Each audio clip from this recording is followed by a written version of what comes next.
We're going to head over, remain in Ada County, because Abby Davis is over at the Democratic headquarters right now. Abby?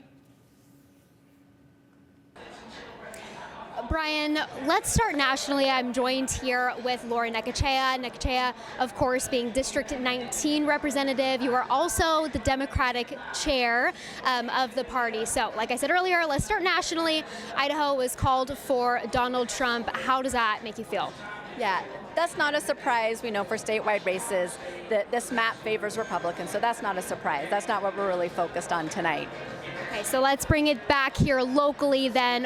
What is at stake for the local races and the ballot measures here? Yeah, well, Republicans control 82% of the legislature, and what we see are the far right always at odds with traditional Republicans that look a little bit more like, my grandmother, who's a Republican, right?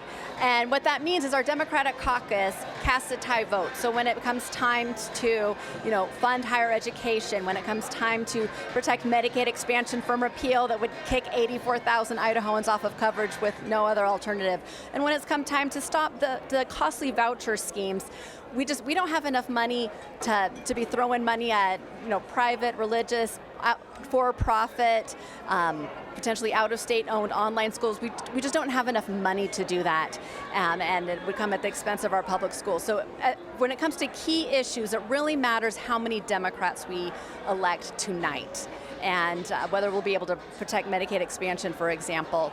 And so that's what we're focused on. We've got 4 battleground legislative districts that can swing this way or that, and we've been working really hard to get out the message to those voters about what Democrats support and what we offer. All of the legislative seats are up for grabs this election. How are you feeling about the future of the Democratic Party in Idaho? I think our future is bright. We're just getting started on a really positive trajectory.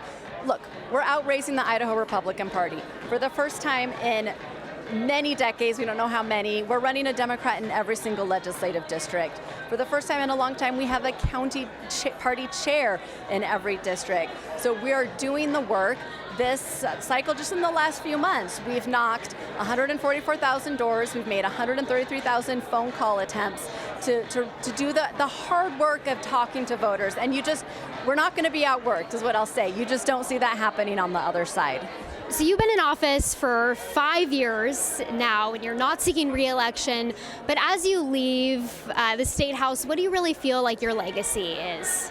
Yeah, I've tried to be a really strong voice sitting on the House Revenue and Taxation Committee for working families. I have seen over and over and over again the Republican Party cater to the well-off, to the profitable corporations who already have what they need. In the last 4 years, if you sum up all the tax cuts they've done, the people in the top 1% of the CEO has gotten a $15,000 ongoing tax cut. The child care worker, the bottom 20%, has gotten maybe $27 a year on average.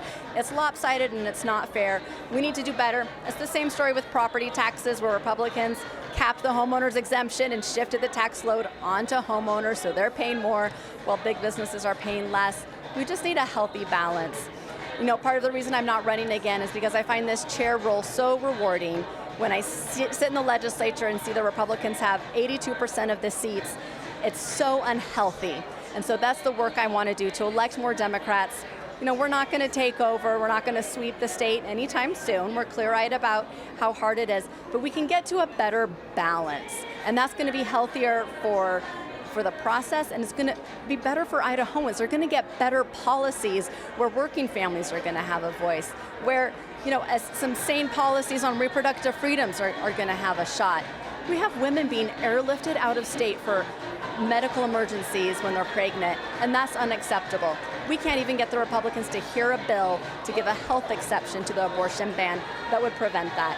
So there's just so much at stake. 4 women have already died nationally from abortion bans just like Idaho's. It's just a matter of time until that happens in Idaho. So we need change, we need it urgently, and Idaho Democrats are stepping up, to do the work in numbers we've never seen. Well, thank you so much, Lauren. We really appreciate you taking the time to chat with us, and we'll see how things shake out tonight. We'll send it back to you guys at the studio. All right, thank you very much, Abby.